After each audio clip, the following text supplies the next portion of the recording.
Everyone, in just a second, I'm going to be introducing author Liam Callanan, and I hope I'm saying his name right. I am going to ask him. But anyway, his newest book, Paris by the Book, so good. I am so happy he said yes. I've seen this book all over the place. It came out in April, and I'm finally getting a chance to talk to him, and I am so excited about this. I cannot say enough good things about this book, and I'm going to try really hard to dial it down so I don't keep saying that. But everyone, here's Liam. Hi, everyone. I am so excited because I am speaking with author Liam Callanan about his newest book that I'm going to try to show you on here, Paris by the Book. You guys are looking at it right before we started talking because, the editing skills of my son who put it up there. And I love the cover. That's kind of why I wanted to see the book, because what an amazing cover. And you know what? I remember on Instagram when people were making pictures of this. This book came out in April. So right at your book release, there were people making these beautiful pictures with the cover of this book. So I bet you were thrilled. I was. It's really cool to see that. I love that it's a whole kind of subculture. And luckily it's red. It goes with everything, including your background. So. I know. And I'm always like amazed, and I want to do what they do, but I'm not that artistic. So I'm like, let's just let them do that because they seem to do it really, really well. And I'll just do this. I'll just read Exactly. I know they always ask the author, what do you think of the cover? And they really want me to like it. And I always think, like, you're doing such a much better job than I could ever do. Like, if I would do it, it'd be like PowerPoint folk art. Whereas when they do it, I just think it's gorgeous. I mean, the cover's actually been through a couple iterations, and so this was the last one. There's an earlier kind of darker, moodier cover, but I really like how this one came out. There's another Paris book that I love called The Piano Shop on the Left Bank, which came out. It's a memoir, came out quite a few years ago by a wonderful author named Thad Carhart. And he had this like shop window, and so I really loved it. And so I was glad that mine got to go there too. Yeah, and they always say, like, don't judge a book by its cover. But when I saw this cover, I was like, yes, I'm reading it. And you know what? It was amazing. So it done. Good. Great. I love this book so much. I couldn't believe, like, when I started reading it, I was like, oh my God, this is so good. Like, I couldn't put it down. It was so, so good. And I was like, how did he do that? Because the main character is Leah. She's a woman, and you captured her so well. Like, her thoughts. Great. Like, I don't know. I love your writing style where you're like kind of in her head and then observing through her and just, taking it all in through her brain. I was like, I could be her. This is me hugging the screen right now. So you should see, like, it's just, this is like, go on. Like, I'll just I'm so glad to hear you say that. When I first drafted this book was in the third person, he and she, and she did this. And then one day I was having that thing which occasionally happens to writers, or so I hear, which is I just had a writer's block day, and I just couldn't get anything down on the page. And something I tell my students, I teach creative writing. I'm actually in my university's podcasting booth right now. I teach creative writing and at the University of Wisconsin-Milwaukee, go Panthers. Yeah. And I tell my students, like, if you get blocked one day doing it one approach, like, try switching. Like, let one of the characters just have the microphone and speak for a while. And so I looked over what I had, and Leah was by far the most interesting character I had on the page. And so I said, well, you know what? Why not just give her the mic and let's see what she does? She did not stop talking. She had some things to say. She did. And so I was like, oh, this is your book. And then once I knew that, then the rest of the book came pretty fast. Right. And that's what I mean. Like, just, it was so fast paced talking that's what I loved. It was like this very fast paced talking. And, just as a book idea for your next book, or throw your book, whatever. I was like, this reminds me of like, 50 Shades when they took it and did the other alternate point. They did his Christian. Did you? You probably didn't read it, but anyway, I didn't read them either. But I did know that what they did was then they went by his point of view. I would love Robert's point of view. Like, really? I got done with the book and I'm like, oh, wouldn't that be interesting to go back and like do the same timeline but from his eyes? Well, a little secret is they're actually that book. Why? How much? We can't spoil things on here. Well, I mean, the book is called Paris by the Book. So viewers and listeners out there, there's a book that gets mentioned inside my book. Yes. And so just between us and the 10 million people who are watching this right now, that book exists. Like, I wrote like that other book. And but the book got way too long with that in it, so I took it out. So it's funny that you say that, because there is like an alt version of the book, not like as fleshed out as this one, and I don't think it will ever publish it. But it's so funny to hear you say that, because that was something I was really interested in too. But it's Leah's book, so I wasn't going to stand in her way. I always just like to give my opinion as a reader. I get to the end, like I'm like, great to hear that. I wonder, that would be because, I didn't know how to talk about this. I was like, this is an interesting book because you can't give too much away because there are so many twists and turns. And I want everybody to read it like I did. So we're going to start with line 1, because that's not a giveaway. And it's one of the best lines I have read in a really long time. So I'm going to share it with everybody.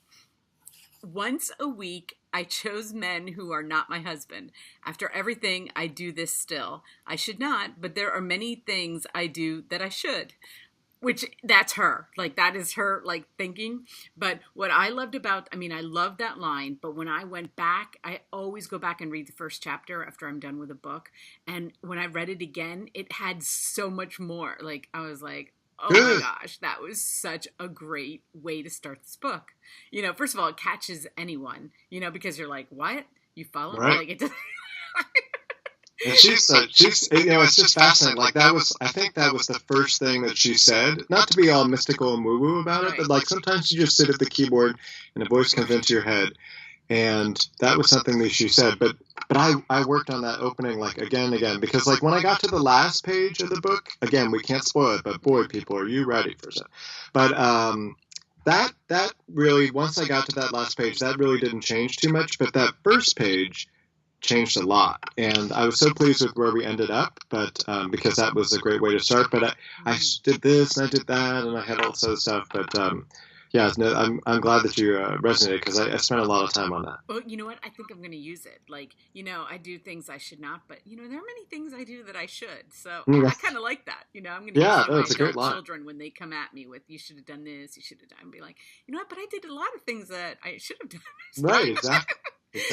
So I love that. I love the way, and with the parentheses, I can tell you worked on it, but it was awesome. I love that. Oh, great. So one of the things that you keep bringing up, and this isn't like a spoiler, is, and I don't even know how to say his name, Ludwig. Go ahead, you say it. Oh, Ludwig Bemelmans, the famous author, or famous to me anyway. The books are famous. He is the guy behind the children's book series Madeline. Who everybody knows, but not a lot of people know the guy behind it. And in writing this book, I became fascinated with it, because my characters, a family, young mom and her daughters, go to Paris in search of the missing father and husband, Leah's husband. And they're all obsessed with Madeline and the red balloon. And once they get to Paris, they start kind of going around Madeline's different haunts. And they find out more along the way about Ludwig Bemelmans, who turns out to be a really, really interesting and very complicated guy. I even looked him up on Wikipedia. Oh, so did you? Like, yeah, I wanted Isn't to know it a crazy more. story? Yeah, I was like, I want to know more about him, because, of course we know those. And I grew up in I was born in 1964, so I did know his books, but not really him. You know the books, but you don't really pay attention, especially because it's a children's author. And then I was like, but you wove it into the story really well. Oh, great! I really loved. Yeah, he was a really interesting guy. A lot of people think of him just as like a children's book illustrator, like Dr. Seuss, but he was involved in a lot of different things. And one of the things he did was travel journalism. And so he went in the mid-50s, I think, with a magazine called Holiday to Paris to illustrate the town. And he really got into meeting the clochards, which is the name for kind of the homeless people who lived along the River Seine. And he followed them to this dive bar, and he loved the dive bar so much that he bought it. And then he sold it a year later over a heartbreak. And I discovered this because this bar still exists. It's now actually kind of an upscale wine bar. And there's a plaque on the side of the building that says, everyone who's owned this place since the year 1200. And when it got to him, it said he'd sold the bar because of a heartbreak, which was interesting to me because I read an essay by him where he said he sold the bar because he ran out of money. And then I read something else that said maybe he'd met someone in Paris and had a little affair and she broke his heart. And I was like, oh, Ludwig, I had no idea. So and it kind of made sense for the book too. I mean, in some ways, actually, the bar is on the street called the Rue de Combe, the Street of the Dove. And actually, the legend of the building is that there were two doves living in the building in the year the like 1250 or 1300, and the mother bird was away, and the husband bird was in the building, and the building collapsed. And when she came back, she circled the building. Everyone saw this like dove circling the building, looking for her lost lover. And when I learned that story, I was like, oh, I think I have a little something here. So now, again, not to give anything away, but those and others who read the book know, like it all fits together. So, and I had no idea when I started. I just knew that like Madeline was Paris, or Madeline was Paris, and that's how a lot of people come to know Paris. And so I thought it'd be an interesting thing to focus on in my book. How much did you spend a lot of time in Paris? I did often. I've never lived in Paris. I have visited many times, and so and I've walked around the city as much as I could when I would go on my research trips, and sometimes I went with my family. They certainly wanted to come whenever I went, but sometimes I just went on my own. And when I went on my own, I would never go down into the subway, not because they're great subways, but I felt like the best way to see the city was to stay above ground. And so a couple times I just walked across the entire stretch of Paris to kind of soak up as much as I could to really kind of get that atmosphere. And then something else I did when I came home was there's these amazing YouTube channels which are people walk around cities of the world, including Paris, with just a microphone out. And they just pick up ambient sound, not recording anything other than just a walk across Paris. Cool. And so I would go to a coffee shop, I'd put on my headphones, and I would just listen to Paris. And it really was like I was there. Like you hear the honk, honk, honk, honk, honk, the sirens, the moto things. It was great. So that's how I visited Paris even when I wasn't. Yeah, I could tell. I was like, there's no way he wasn't in Paris, to be able to write this. But I learned a lot about Wisconsin and the different cities, that, like, I thought that was so cool. Like, the different names of the cities that are countries. Like, isn't that wild? There's so, I mean, in the beginning of the book, there's mentioned all these different places because Leah and her husband Robert, they're young and poor, and they can't really travel the world, but then they realize they can travel the world just by driving around Wisconsin, because Wisconsin, like a lot of other states, but maybe more so in Wisconsin, I've decided, has all these cities named after other cities of the world, and like New Berlin and Luxembourg and Cuba and Stockholm, and then of course there's a Paris, Wisconsin. There's actually two Paris, Wisconsins, and once I saw that, I was like, oh, this is great. That is so perfect. I know Pennsylvania has states, like we have Indiana, Pennsylvania, California, Pennsylvania. Isn't that weird? That's like, you don't have a Paris, Pennsylvania? I don't know. I wanted to look that up. Not that I know. It's a branding opportunity for you then. So I mean, you can go out there and name a city. Right, because we're just like all these states, and I'm like, it's so weird that we have states that are like cities, but whatever. I just love the idea of people like naming their town after like this time, like the Paris, Wisconsin that I know best, the one that's a little bit south of me, is a tiny little town like surrounded by just like I think of soybean fields, and it does not look much like Paris. Right. I'll tell you that. But still, the idea that you could kind of live in that town and imagine that you were somewhere else, I think is which is kind of gets at the heart of the book, really. Yes. People are always kind of living in their head in one place, but then living in real life in another. Yeah, absolutely. And do you have daughters? I have 3 daughters. And so there are 2 daughters in the book, and I have 3 daughters, and so they're very kind of concerned that they're not 3 daughters in the book, and I have to remind them that it's fiction. Right. But they say like, oh no, I'm this daughter, or I'm that daughter, and it's like, no, these daughters are nothing like you. I mean, I love the 2 girls in the book. I think I love them as characters, but my girls are nothing like that. I mean, I think maybe there's a little bit. Honestly, there's like a little bit of me in all the characters. More so than my daughters, but that doesn't mean that they're not convinced that actually one is one and one is the other or something like that. Well, I still think I have 2 daughters. Okay. I have 6 children but 4 boys and 2 girls. So I thought you wrote them really well. I was like, he has to have daughters because the voices are really good. Oh, thank even you. If the personalities are different, it's the voices that really capture. And you know what? My second son has 3 daughters that are each a year apart. And they're young now. I mean, the oldest is 5, but I keep telling them, oh, you are going to have so much fun.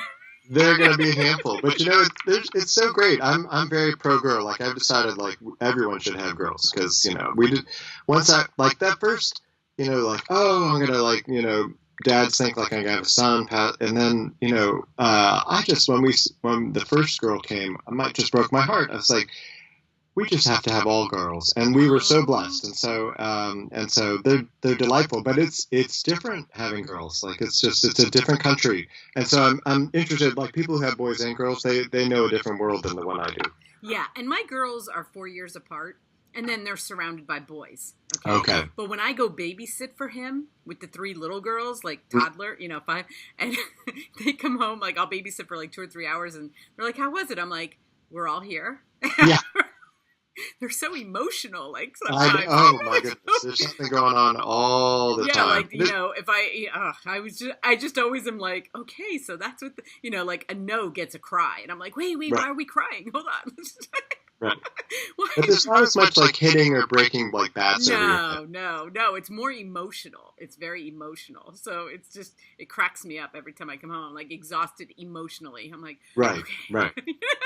And that's definitely going on in Paris by the Book. There's a lot of exhausted emotion. That was very well researched. Yeah, that's what I kept thinking. And you know what? One of their names is Daphne.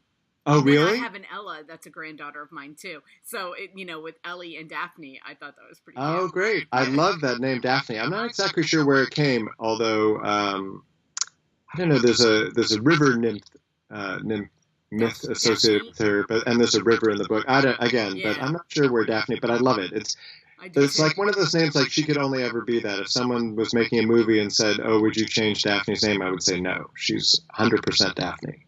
I really hope this gets made into a movie. Oh, I do too. Could you look into that? Do. Especially since there's so many outlets of different. You got Netflix, Amazon, so many different. I think this would be. I really loved it. So and who would you cast as Leah? What? Who would you cast as Leah? Oh, who would I cast? There's been a lot of different, like, I've had Julianne Moore suggested to me, Jennifer Garner. I was thinking, like, red hair. I don't know why, but... Yeah, exactly. But I look at her like she's my age, a little bit too old but of red hair, I don't know. There are lots of... I'm not good with actresses' names so well, but...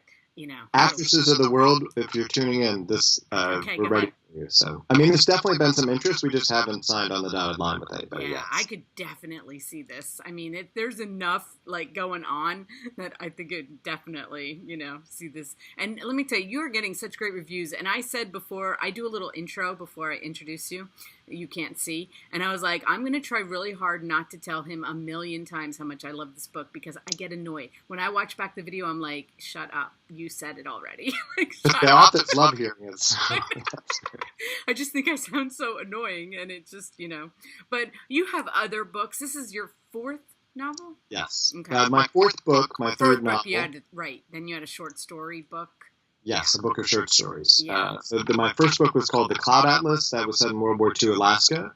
And my second book was called All Saints and set in a co-ed Catholic high school in Southern California. And my third book was a book of short stories, which travels all around the world. And then Paris by the Book is my 4th.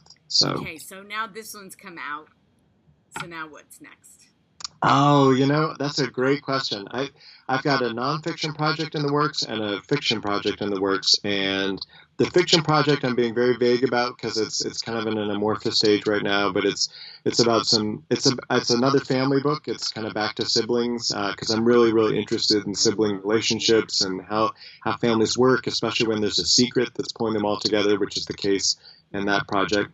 And then for my nonfiction project, it's a totally different thing. I'm working on a biography of the first guy to fly to Hawaii, who flew at the same time that Lindbergh went to France, but nobody's ever heard of the guy who flew to Hawaii, even though Hawaii is a much smaller target than France, and he's actually from Milwaukee, like me. So I was interested in looking into his story. So we'll see. It's kind of like we're going to see which one races across the finish line first. I can't wait.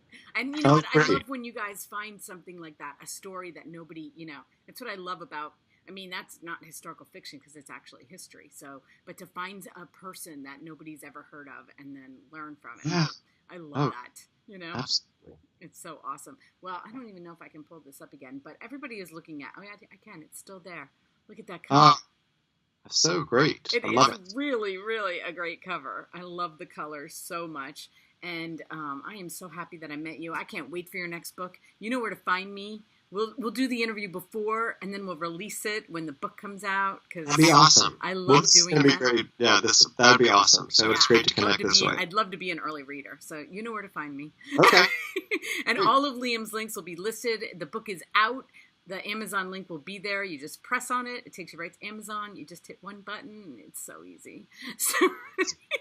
So thank you so much, Liam. I'm really Thank you so much. Thanks for having me on. Yes, have a great day.